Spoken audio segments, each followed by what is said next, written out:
Presented by Ragini Music. जय जय मां, जय जय मां, जय जय मां, जय जय मां,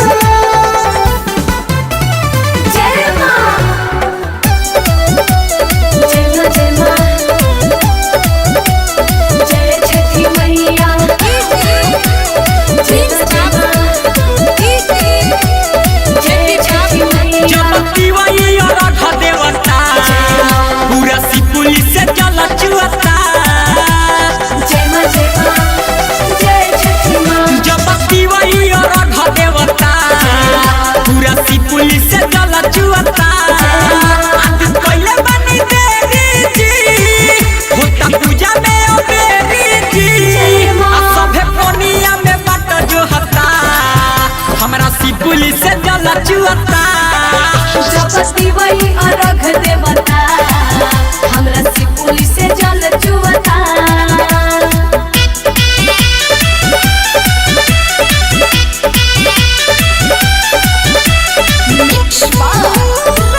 Recording Studio Mirganj. जय जय जय छठी मां, जय जय जय छठी मां। भइल भोरा के पहर देह कापे थर थर आई बदानी के पूरा चीर। नइखे देहिया में बल बानी भूखे नीरजत नइखे तनी को धरात हमसे भीर। भइल भोरा के पहर देह कापे थर थर आई बदानी के पूरा चीर। हम जोली दुनु हाथवा जी आई चढ़ी के रथवा जी। हम जोली दुनु हाथवा जी आई चढ़ी के रथवा जी। जब दिवाई और अर्घ देवता पूरा सिपुली से जल चुअता। जब दिवाई अर्घ देवता हमरा सिपुली से जल चुअता। जय जय मां, जय जय मां, जय जय मां, जय जय मां, जय मां, जय मां, जय मां, जय छठी मैया, जय मां,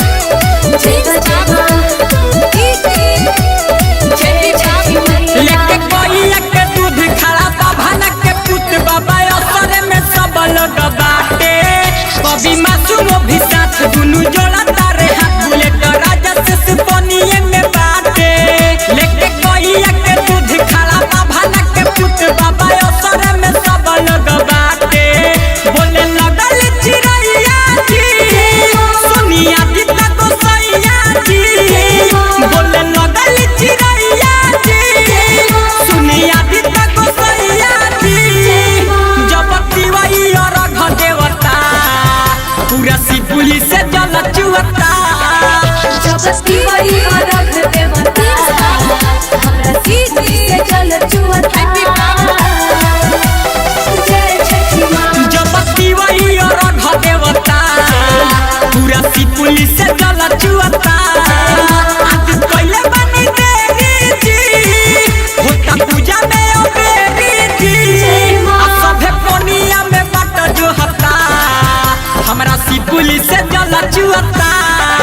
जब दिवाई अर्घ देवता हमरा सिपुली से जल चुअता। Presented by Ragini Music.